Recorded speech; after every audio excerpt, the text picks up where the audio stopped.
జిల్లా కలెక్టర్ గారికి, అదేవిధంగా అడిషనల్ కలెక్టర్ ఆదర్శ్ సురభి గారికి, మరి ఇతర ఉన్నతాధికారులకు, మరి కార్యక్రమంలో పాల్గొన్నట్టు మీ అందరికీ కూడా నా యొక్క నమస్కారములు. ముఖ్యంగా ప్రతి సంవత్సరం మనం ఆనవాయితీగా ఈ ఎలక్టోరల్ రూల్స్ రివిజన్ చేస్తూ ఉంటాం. ప్రతి సంవత్సరం జనవరి 1 నాటికి 18 సంవత్సరాలు అయినటువంటి ప్రతి యువకుల్ని మనం అర్హులైనటువంటి వాళ్ళను ఓటర్గా నమోదు చేసుకుంటూ, అదేవిధంగా ఆ పీరియడ్లో ఎవరైనా షిఫ్ట్ అయిపోయినటువంటి ఓటర్స్ ఉంటే కానీ, లేదా చనిపోయిన ఓటర్స్ ఉంటే కానీ, లేదా డూప్లికేట్స్ ఉంటే కానీ అవన్నీ తొలగిస్తూ ఉంటాం. సో మనం ఈ చేసే ప్రక్రియ వలన ఎలక్టోరల్ రూల్ అనేది ఒక హెల్తీ ఎలక్టోరల్ రూల్గా అది మారుతుంది. అదేవిధంగా దానిపైన విశ్వసనీయత కూడా పెరుగుతుంది. చాలా సందర్భాల్లో ఏంటంటే మనం ఎలక్టోరల్ రూల్స్ సక్రమంగా మనం తయారు చేయకపోయినట్టయితే ఎన్నికల సమయంలో అనేకమైనటువంటి ల్యాండ్ ఆర్డర్ సమస్యలు అనేవి ఉత్పన్నం కావడం జరుగుతుంది.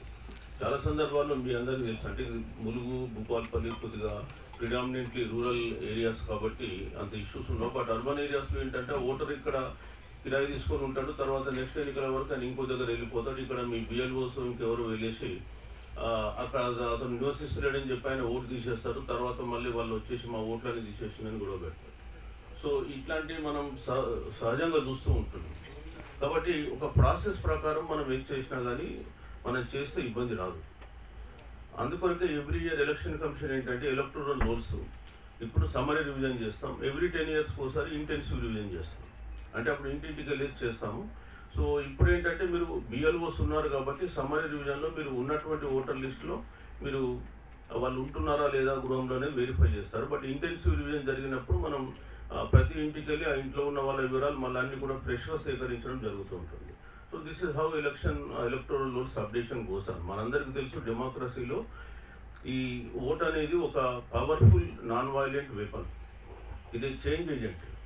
మనం అనుకున్న వాళ్ళని మార్చుకోవచ్చు, తెచ్చుకోవచ్చు, లేదా మార్చుకోవచ్చు. సో కాబట్టి మార్పుకు, అదేవిధంగా సమాజ పురోభివృద్ధికి డెమోక్రటిక్ ఫార్మ్ ఆఫ్ గవర్నమెంట్ అనేది చాలా ఇంపార్టెంట్. అందులో ఓట్ అనేది మన ముఖ్యమైనటువంటి అంశం.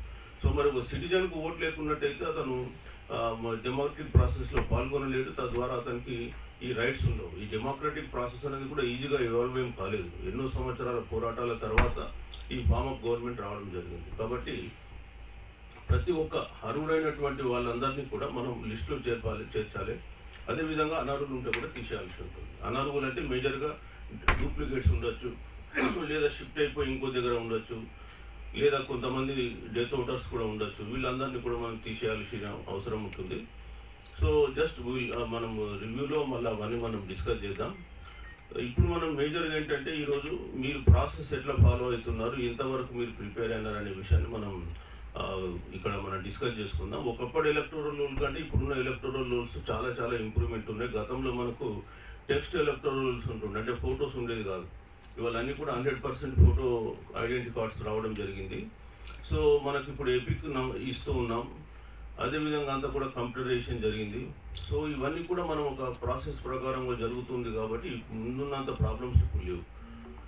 సో నేను గతంలో కొత్తలో జాయిన్ అయినప్పుడు చూస్తే అసలు ఈ ఫామ్ 6 క్లెయిమ్స్ 7, 8 తహసీల్ ఆఫీసులలో అసలు అవి చెత్త గుండీలలో తేలేదు. తర్వాత ఒక 10 రోజుల తర్వాత ఏమైనా అని వెతికితే అవి దొరికేది కూడా కాదు. ఈరోజు కొంత సిస్టమ్స్ స్ట్రీమ్లైన్ అయ్యాయి కాబట్టి బాగా ఎలక్ట్రోల్ లోన్స్ కూడా బాగా వస్తున్నాయి. ఐ ఆల్సో షేర్, ఇప్పుడు బిఎల్ఓస్ ఉన్నారు. ఈ బిఎల్ఓస్ కూడా 2009లో వచ్చింది. అంతకుముందు బిఎల్ఓస్ లేరు. ఇక్కడ ఉన్న వాళ్ళకి తెలిసి ఉన్నారు, తహసీల్దార్లకు కొంతమంది seniors. There were no BLOs before 2009.